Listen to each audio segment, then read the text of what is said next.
This better not be some bullshit, bro. This better not be some bullshit. Guys, I watched Snow White, so you don't have to. Let's get into it and let's talk about this film. Of course, there's been a lot of lead up to this film. A video talking about Snow White and Rachel Zegler and all the politics surrounding this new Disney live action. And I put live action in air quotes because I'm like, can we even call this movie live action? And I'll tell you why in just a moment. Before we get into the actual synopsis of the film, and I'll give you a little summary, spoiler alert, if you have not watched this film and you plan to, you're gonna get hella spoilers in this video. But before we get there, let's talk about the lead up and refresh our minds as to what was going on with this film before its 2025 release. Of course, Rachel Zegler went wickedly viral after talking about Snow White and really looking down upon the original 1937 version of the film, and she said this when being interviewed. No longer 1937. It's not going to be saved by the prince. She's not going to be saved by the prince, and she's not going to be dreaming about true love. She's dreaming about becoming the leader she knows she can be, and the leader that her late father told her that she could be if she was fearless, fair, brave, and true. Bro, what? What do you mean she's dreaming of being a leader? Like, what is going on in this bitch's head? What's going on in her head, bro? I genuinely don't know, bro. What? Like, where did you come up with that from? Did you just, in your own mind, say, fuck Walt Disney, screw everything that man wrote for the movie, all the effort he put into it, I'm just gonna make up my own story? She's dreaming of being a leader. What? The original cartoon came out in 1937, and very evidently so. There's a big focus on her love story with a guy who literally stalks her. Weird. Bro, very evidently so. You wouldn't have a job right now if it weren't for that 1937 very evidently so story. Like, you're getting paid millions and millions of dollars to act in this 1937 movie, bro. Like, shut up, bro. So we didn't do that this time. I was scared of the original cartoon. I think I watched it once and then I never picked it up again. I watched it for the first time in probably 16, 17 years. The cartoon was made 85 years ago, and therefore it's extremely dated when it comes to the ideas of women being in roles of power. No longer. Okay, so we could use a little bit of PR training, but knowing Disney, maybe. Bro, Snow White is not a political fucking figure. What are we talking about? Bro, what is this? I think this girl's delusional, bro. Was her PR training. Maybe she was told to go out there and shit on the 1937 version before releasing this new version. But you know what? Rachel Zegler may have told a joke, but she did not tell a lie, because they absolutely did run in the direction of creating a new feminist utopian landscape in this 2025 Snow White. But of course, there's more with Rachel Zegler. Here's a video of her talking about how much she deserves to be paid for standing in a princess dress for 18 hours. If I'm going to stand there 18 hours in a dress of an iconic Disney princess, I deserve to be paid for every hour that it is streamed online. If I'm going to stand there 18 hours in a dress... Yeah, you just an entitled piece of dog. Respectfully. Actually, disrespectfully. You just an entitled piece of dog at this point, bro. Like, what? An iconic Disney princess, I deserve to be paid for every hour that it is streamed online. Okay, and there's nothing like inherently wrong with what she's saying, it's just the attitude. It's not giving Disney princess. And Disney used to do this thing where if they cast somebody in a role, they took it really seriously and made sure that while they were out there on the PR tour and while they were out there doing press, they sort of maintained that Disney-like, princess-like, demure, cutesy vibe about them. And Rachel Zegler completely abandoned that. And of course, we'll all remember when she... Oh, it's not even that. Just be a normal human being. Like, why are you acting like everybody owes you something? Like, you getting paid millions of dollars anyways, bruh. What are you complaining about? I genuinely don't understand it. Like, what? Just be a normal person. Like, what? You are getting paid millions. What are you going on about? She went online and posted essentially a big you to anybody who supported Donald Trump, and then she took those posts down and ended up apologizing to the public for even posting it in the first place. But we all know how she feels about 50% of the population here in the United States. Again, it's not giving princess. And it's certainly not giving somebody who could rule over a utopian society where everybody gets along, because you seem to hate 50% of the society you're living in right now. But I digress. Now let's get into the story. I've taken lots of notes, so I'm going to refer to them as I go through what I witnessed in watching this new Snow White film. Now, first things first, Snow White gets her name not from the fairness of her skin. As we obviously know, Rachel Zegler would be a miscast in that sense if we were going to go with that bit of dialogue. Instead, she gets her name from surviving a snowstorm. Here's a short little clip. I don't want to get copyright claimed though, so let's see if we can.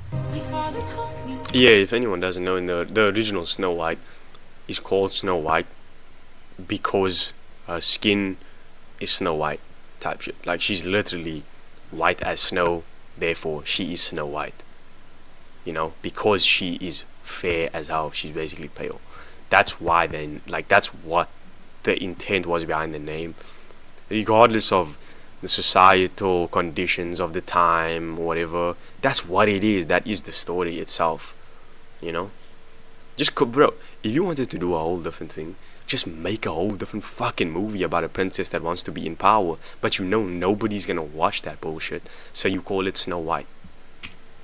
Long ago, I braved a bitter storm of snow. There it is. Just to prove that it's real. Okay, she braved a bitter storm of snow, and things went a little uphill from there, as her father and mother are king and queen to a utopian communist society. I'm not joking, guys. Now, they sort of communicate this in a very childlike way. They say things like, we will always keep in mind that what's mine is always yours. Those who tend to the land own its bounty. These are a few of the little lyrics and tidbits that are sprinkled throughout the intro to this movie. And visually, you're seeing a whole lot of farmers and people who are producing things on the land, and Snow White and the King and Queen are essentially telling these people, because you tend to the land, you are owed the things that you produce, and everybody shares and is mindful of what each person is getting, and we spread our resources evenly, which is where this idea of fairness, as Snow White is the fairest of them all, is really presented in the film. When they're talking about Snow White being the fairest of them all, this is not in any way an inference to her beauty or the fairness of her skin or anything like that, as we might have seen in the 1937 version, mixed in with the kindness and demureness of that 1937 Snow White. Snow White is the fairest of them all because she has these communist sensibilities to share all resources with the farmers that till the land, and she got those sensibilities from her mother and her father. Now, unfortunately, her mother dies, okay, of illness, and then her father... I don't think that's a bad thing. Honestly, it makes a bit more sense. You know, that switch up of the story makes a bit more sense to me. I don't think that aspect's a bad thing. Father remarries an evil queen, and inside the Snow White, I guess, struggle internally that she's dealing with in this movie... Yo, can I just say, Gal Gadot is a trash bag of an actor, bro. Like, she's so terrible, bro. She's wondering whether or not she can really rise to the occasion and become the leader that she was apparently born to be. As Rachel Zegler says in the PR, this is not about her being saved by a prince. It's about her becoming the leader that she always knew she could be and that her father taught her that she could be. So here are some lyrics. So will she rise or bow her head? Will she lead or just be led? Is she the girl she always said she'd be? Yeah, Disney's up to some bullshit, bro. Yeah, bro, they definitely fucked around with the story. They are up to some heavy bullshit. Like, bro, just name the movie, just make it a whole different story, but name it some other bullshit. Like, honestly, bro, why are you actually switching up something so obviously not a part of the story? That, like, bro, what? No one needs to save. So these are ideas that are constantly floating around throughout the film. Now, her father dies, of course, and the evil queen takes over. And what the evil queen does, you listen to this and you tell me what it sounds like. She makes up a fictitious villain to the south of their southernmost land. Okay, so beyond their southern border, there's an evil villain that this evil queen conjures up and tells the people about. And she makes the farmers into soldiers. Then she steals all the land's resources and hoards them to herself. Now, I'm inclined to believe that the queen making up a villain is Mexican immigrants or some shit. I don't know. I'm not American, so I don't really know these things, but I guess that's what it sounds like to me. They tryna basically make the evil queen Trump. Damn near. I don't know. That's what I'm getting from that. To the south of their southern border was sort of a little nod to Donald Trump. So I guess Gal Gadot is partially Donald Trump in this film.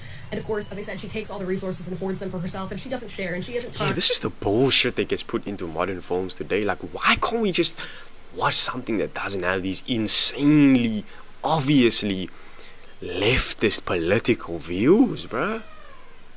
Like, can a story just be a story? Like, bro, like, what are we doing, bro? And she doesn't care about fairness, which ironically is what communism has always been in practice, okay? So Gal Gadot is doing communism as it is in reality, and Snow White has these utopian communist sensibilities that if she could only get in power and do it right, she will do it right, and she will share all the resources evenly, and we will have equity.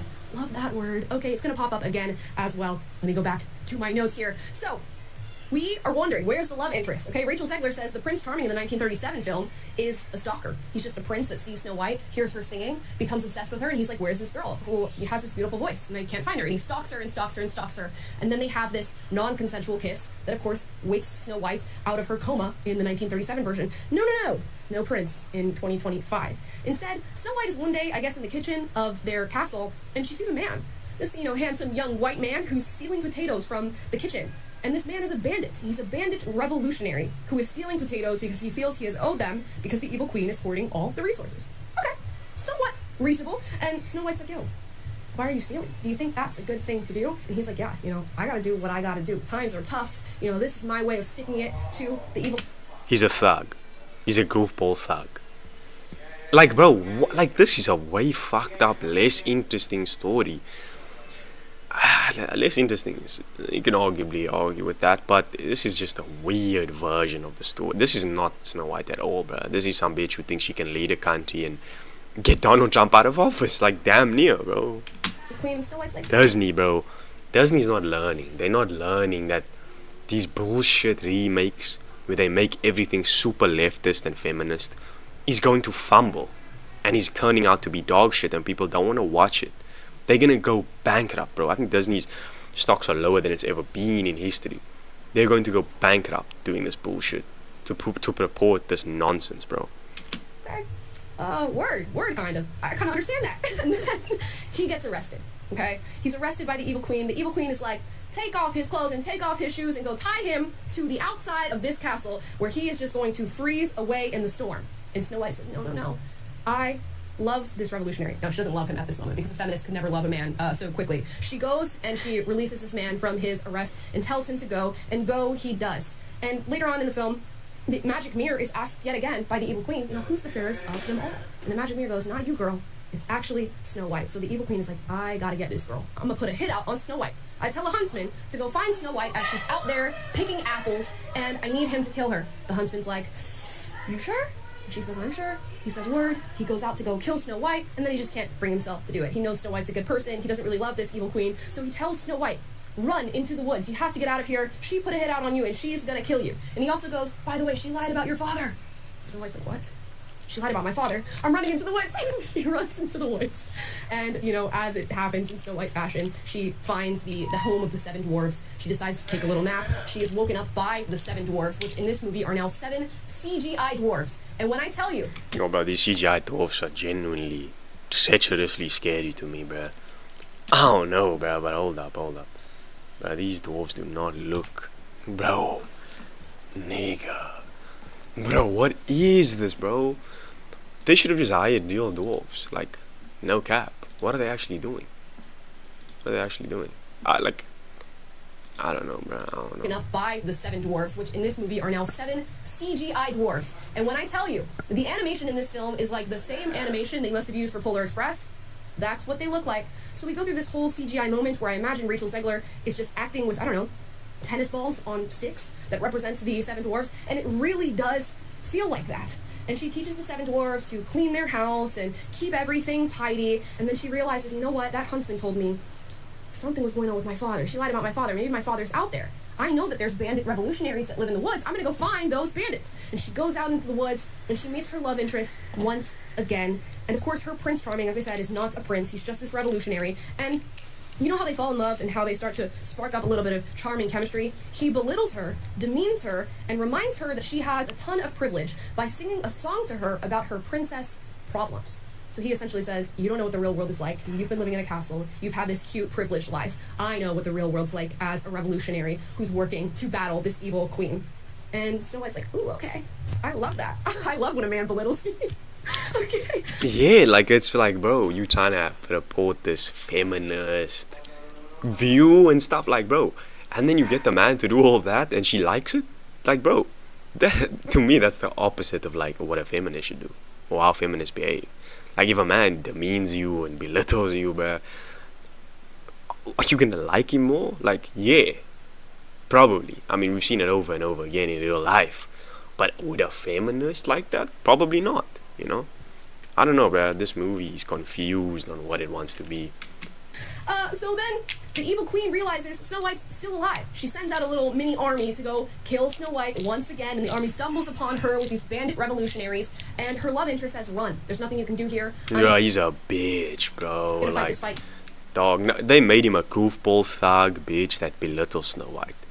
From what I'm hearing, I haven't seen the movie. I'm not gonna even waste my time watching that movie, but this is what they do. This is what Disney is doing to men, bro, in these films nowadays that are meant for for girls, you know, because Snow White, no guys are really gonna watch Snow White. It's a film meant for little girls to watch. They are putting this bullshit in little girls' minds, bro. Like, what the fuck? Like, what the You actual need to go fuck? and you need to hide.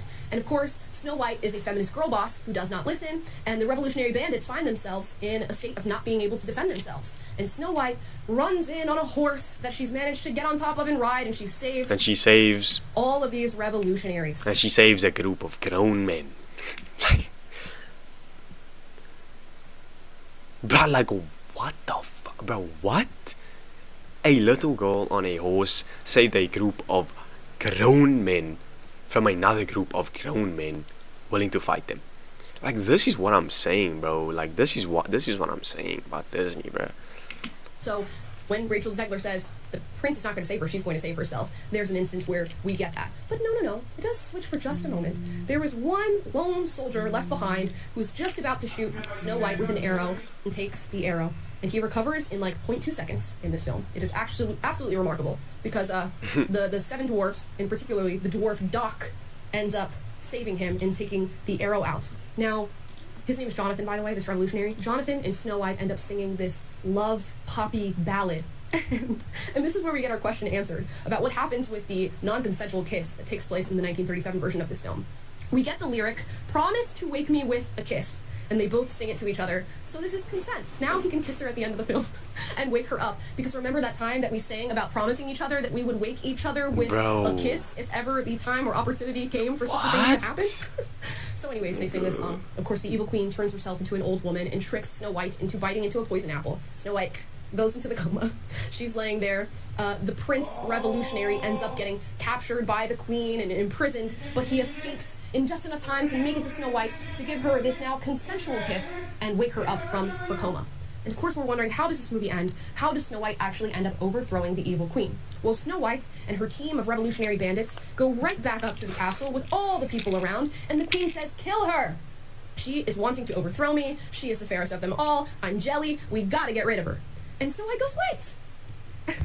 And the way that she overthrows the queen is when the soldiers are about to kill her, she starts remembering their names. And she's like, "Yo, I remember you.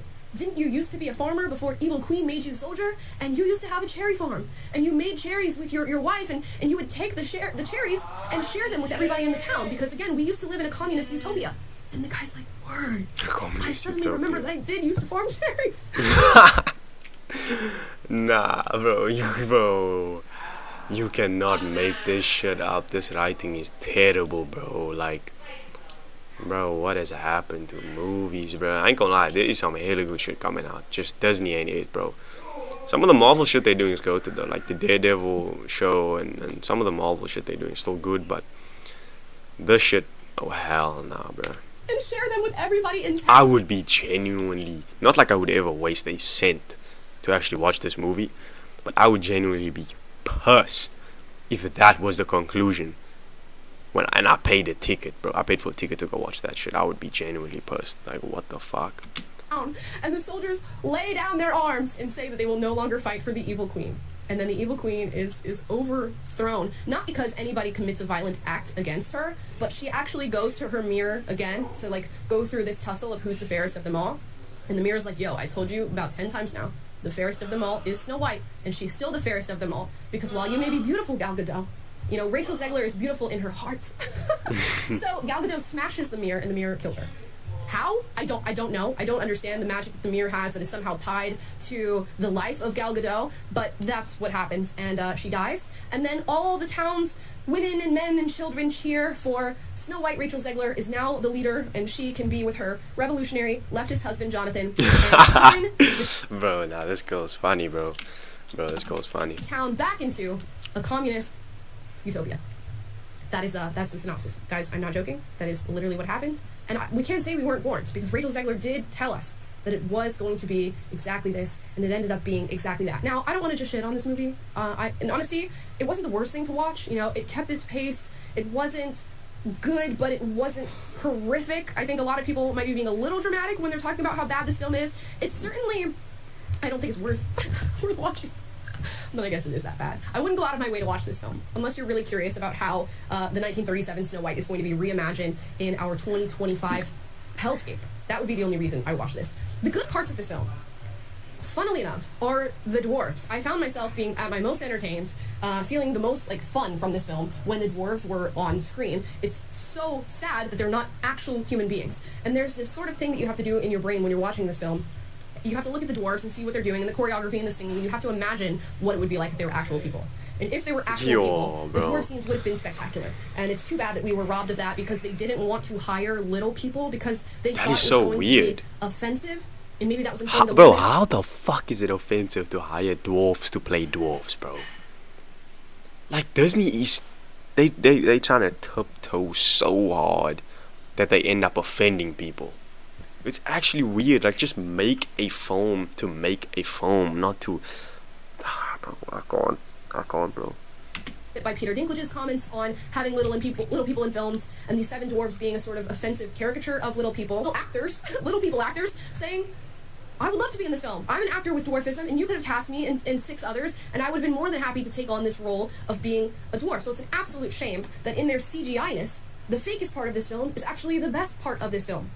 And they should have been real people. The love interest, I'll also say, was pretty alright when it came to acting. He really lit up the screen. His scenes were very vibrant. His acting was very vibrant. And I don't know if that's because he's a really good actor or because all of the acting happening around him was so horrible. And ironically, with those 2 things being the good things I found in this film, the most interesting parts of this movie were the white men. But that's just the way the cookie crumbles when you're super woke in your messaging. Now, things that did not go well in this film, and so much so that I feel the need to comment on them. Gal Gadot. Ooh, the acting left so much to be desired with her. Bro, we know, bro. What did I say in the beginning of this video? Gal Gadot has to be stopped by somebody, bro. I don't know how the fuck she got to play Wonder Woman. And when I was a kid watching as Wonder Woman, I was like, bro, she's actually Wonder Woman, bro. But she's actually a terrible actor. Terrible. It felt as though I was watching somebody who had just learned English give their lines. Told Taylor, our producer Taylor, that it also felt like porno acting. Bro, what? I just gotta be honest. That's what I saw when I saw Gal Gadot. She looked so uncomfortable in everything that she was doing, so robotic and mechanic in everything that she was doing, and unfortunately it was really showing through in everything she did. Every single line she delivered, the songs that she sang, nothing about it had any sort of natural lean to it whatsoever. Yeah, I get what she's saying. None of it was actually convincing, like that she's actually this character that she's playing, which means she just did a trash job, bro, and she's a terrible actor. I felt like her acting was okay. With terrible opinions as well, I ain't gonna lie. Her singing was okay, but it was not what was needed for this film. We all know she's immensely talented, especially when it comes to singing, and there was not a note out of place in the songs that she was singing. I just felt like whoever made the music for this film did not have the 1937 version of Snow White in mind. And I'll play this clip of Rachel Zegler singing one of the songs that is the titular song of this film, and it's Waiting on a Wish. And you'll see what she sounds like. She sounds beautiful, but there's something here. Here's let it echo, echo, echo, echo. Your voice will carry through and bring that dream to you, just like an echo, echo, echo. Okay, sounds beautiful, but is that what Snow White is supposed to sound like? Now I'm going to play you a definitely not from the 1937 version of Snow White, and you let me know what you hear. Hell no. And all because I was afraid. Bro, oh hell no, I'm so bro. ashamed of the fuss I made. Okay, there you go. You hear that? It's soft. The word demure keeps. Yeah, she's giving more like Beyonce vibes, bro. Rachel Zegler. Like, what the fuck, bro? Yeah, but that's literally what I'm thinking of every time I think of the 1937 version of Snow White. Very soft, very feminine, very light, very airy, very wispy. And Rachel Zegler is doing this echo, echo.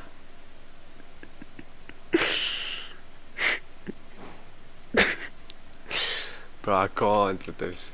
Loud, belty, and can't that's do what you this, get bro. when you turn this very cutesy character Shit's into a feminist crazy, robot. It yo, becomes hell loud nah. and brash and belty. And while it sounds good for Rachel Zegler to do that, it does not sound like Snow White to me whatsoever. But we've abandoned what Snow White was meant to be. And I find that with a lot of these Disney remakes and live actions and a lot of the princesses that they make these days, and just Disney films in general, there's this sort of poppy, belty loudness that every single female character gets of, I have this dream of being bigger and being a leader and dominating everything, and something's holding me down and making Yeah, bro, like...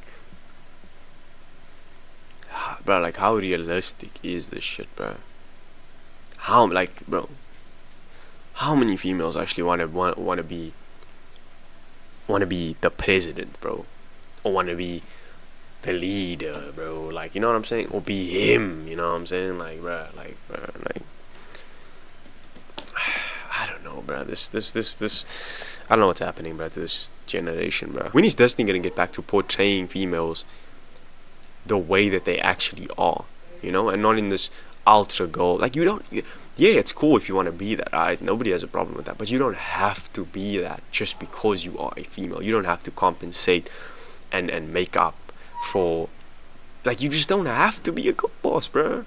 You can be the main character in a film and not have to be that. Yeah, but I think I'm done with this trash ass video, bro. I mean, not trash ass video, good video, really good video. Shout out to Amala Ekpunobi, sick video.